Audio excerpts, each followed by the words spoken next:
Assalamualaikum warahmatullahi wabarakatuh, sobat-sobat calon guru, selamat datang di channel Calon Guru. Sobat-sobatnya, saya ucapkan selamat bagi teman-teman yang telah lulus seleksi P3K Guru yang tahap 1. Entah itu di sini tertulis XP1L, XP2L, atau XP3L, atau YP1L, YP2L, atau YP3L. Tentunya teman-teman ini harus selalu memasang eh, indera pendengaran kita ya, terkait tentang perintah nanti manakala sudah ada perintah untuk melakukan pemberkasan untuk penerbitan nomor induk P3K. Selanjutnya untuk teman-teman yang tidak lolos ya, teman-teman yang tidak lolos seleksi di ujian P3K Guru yang tahap 1 ini tidak perlu berkecil hati teman-teman. Nah, pada video ini kita akan berbagi informasi terbaru terkait tentang kabar gembira bagi teman-teman yang tidak lulus seleksi P3K Guru yang tahap 1. Bagaimana kabarnya teman-teman dan mekanismenya apa? Silahkan simak video ini sampai selesai. Namun sebelum kita lanjutkan, perlu saya ingatkan bagi teman-teman yang mungkin baru pertama kali menemukan channel ini, silahkan klik tombol subscribe-nya dan aktifkan notifikasi loncengnya sehingga nanti jika ada update video terbaru, teman-teman tidak akan ketinggalan informasi. Yang pertama teman-teman, kabar gembira yang pertama, bagi teman-teman yang tidak lulus seleksi administrasi, ini kalian bisa melakukan sanggah pada masa sanggah 1 ya. Nah, di sini dijadwalkan untuk masa sanggah 1, ini adalah untuk masa pengajuan sanggah, ini dijadwalkan tanggal 10 sampai tanggal 12 Oktober 2021. Nah, sekarang ini sudah bisa melakukan sanggah, teman-teman. Jadi kalau misalkan teman-teman itu merasa, untuk nilainya itu ada kesalahan atau mungkin ada afirmasi tapi kok nggak ditambahkan, dan lain sebagainya, kasus-kasusnya kan beda-beda ya. Ini teman-teman bisa melakukan sanggah ya pada pengajuan masa sanggah. Kemudian teman-teman untuk melakukan sanggah pada masa sanggah, teman-teman cukup login ke SSC ASN, kemudian teman-teman, klik enter. Nah, sampai sini, teman-teman itu masuk ke login di sini ya, login, nanti masuk ke akun masing-masing, kemudian masukkan nick dan juga password-nya, kemudian teman-teman scroll ke bawah, nah di sini sudah muncul tombol ajukan sanggah. Nah, jika kita nggak lolos tahap 1 dan kita merasa ada kesalahan, eee, pada pengumuman, seharusnya teman-teman lolos tapi nggak lolos, teman-teman bisa mengajukan sanggah. Terkait cara mengajukan sanggah bagaimana, silahkan simak video saya sebelumnya. Nah ini teman-teman, jadi untuk yang nggak lolos tahap 1, teman-teman bisa mengajukan sanggah. Nah di sini kalian tinggal klik saja ajukan sanggah. Nah di sini ingat untuk sanggah yang bisa disanggah ini adalah jika terjadi kesalahan dalam pengumuman hasil ujian SKD P3K Guru tahap 1. Alasannya ini harus benar, realistis, tidak mengada-ada ya, berdasarkan dengan bukti yang jelas. Teman-teman pilih untuk kategorinya apa, apakah terkait tentang afirmasi yang enggak dituliskan, atau afirmasi yang ditulis B, C, A, tapi pada kolom penilaian afirmasi tidak ditulis, teman-teman bisa mengajukan sanggah atau ada kesalahan penulisan dari nilai teman-teman. Berikutnya teman-teman tuliskan alasan sanggahnya itu apa, maksimal 255 karakter. Kemudian upload screenshot dalam bentuk JPG atau PDF di sini, kemudian tanda tangani, kemudian klik akhiri proses sanggah. Nah itu. Itu adalah yang pertama, teman-teman jika nggak lolos ini bisa mengajukan sanggah pada masa sanggah ini. Untuk kabar gembira berikutnya teman-teman, nah ini, jika teman-teman di sini untuk yang ujian formasi tahap 1 ini tidak lolos, ya kan? Ini tidak lolos, ini kan teman-teman bisa melakukan masa sanggah ya di tengah sini.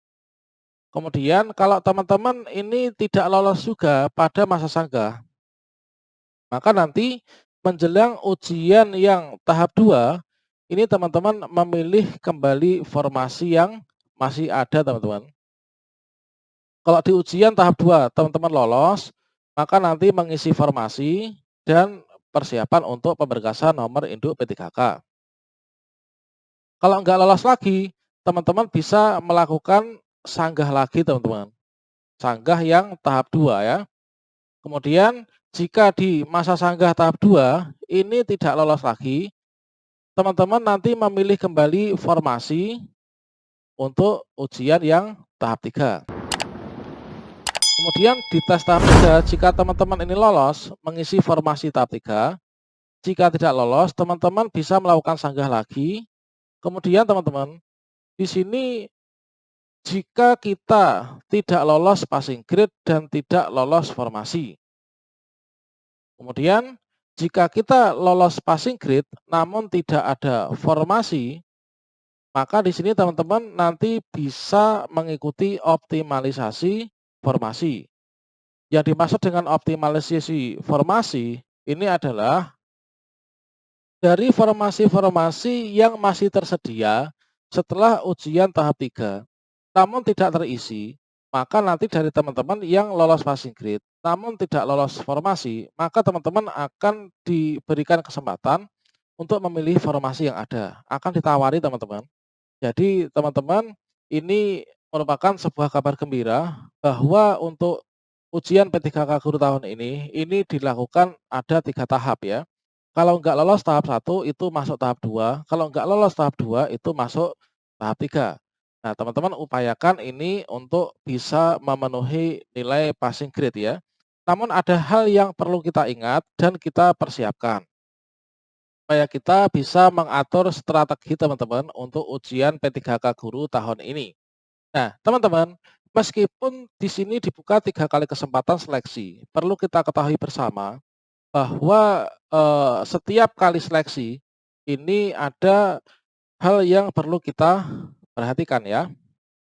Nah di sini, untuk yang tes tahap 1, itu adalah pesertanya saingannya sedikit ya, hanya ada 2 kategori, yaitu 1 dan 2. 1 inilah guru honor sekolah negeri, baik itu yang ada formasi maupun tidak, dan juga, honorer K2 yang ada formasi atau tidak yang ada di sekolah induk mereka.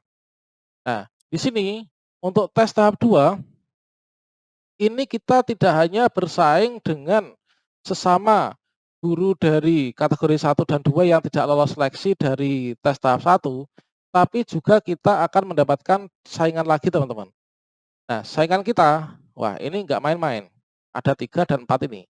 3, ini teman-teman dari guru honor sekolah swasta dan juga lulusan PPG. Nah, kalau lulusan PPG ini sudah jelas mereka memiliki sertifikat pendidik ya.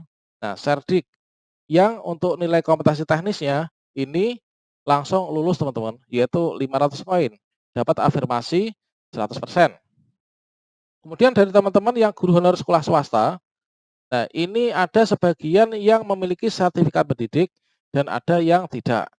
Rata-rata kalau di sekolah swasta itu kebanyakan memiliki serdik ya mereka. Karena kalau di sekolah swasta itu kan untuk ikut PPG dalam jabatan itu kan agak mudah juga ya, hanya memiliki SK yayasan dan punya masa kerja sekian tahun, punya NU PTK. Jadi yang perlu kita jadikan catatan, tes tahap 2 ini kita dapat saingan ini teman-teman. Kemudian, ada formasinya berkurang banyak ya, karena sebagian sudah terisi pada tes tahap 1. Nah, di sini kalau tes tahap 2 nggak lolos lagi, kita kan bisa pilih formasi untuk ikut tes tahap 3 ini. Nah, tes tahap 3 ini diuji dari, seluruh peserta, baik itu honorer sekolah negeri, K2, kemudian guru swasta, dan juga lulusan PPG yang tidak lolos pada tes tahap kedua. Nah, di sini kita bersaing lagi dan formasi ini semakin sempit. Nah, kemudian barulah nanti akan di-ranking untuk formasi yang masih tersedia, masih kosong, ini dari teman-teman yang lolos passing grade, ini akan di-ranking untuk menempati formasi yang masih kosong ini. Nah, tentunya bagi semuanya yang tidak lolos juga sampai formasi kosong ini, sampai optimalisasi formasi, ini juga nggak perlu khawatir. Nggak lolos tes tahap 1, tahap 2, tahap 3, ataupun optimalisasi formasi nggak lolos, nanti untuk tahun depan ini akan diadakan lagi untuk seleksi P3K Guru dan kabarnya itu ada juga dari tenaga kependidikan teman-teman. Nah, jadi kalau misalkan ada guru kita yang pensiun, itu nanti dari mana? Ya dari P3K penyelenggaraan seleksi yang baru. Demikian semuanya semoga bersemangat ya.